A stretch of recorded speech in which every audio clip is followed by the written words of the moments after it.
నిలబడి అబద్ధం చెప్పలేనే నా అద్దం అంటే నువ్వే మరి ఈ నిజం దాచలేనే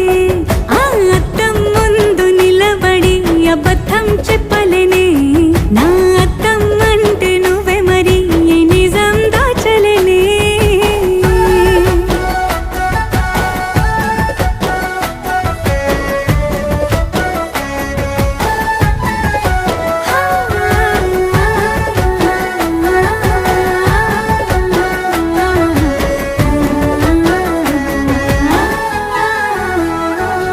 నీకు నచ్చిన సంగీతం ఏంటి నీ చెప్పుల సవ్వడి నువ్వు మెచ్చిన నగలు ఏంటి వంపున ముద్దు తడి నీకిష్టమైన చోటు ఏంటి అది చల్లని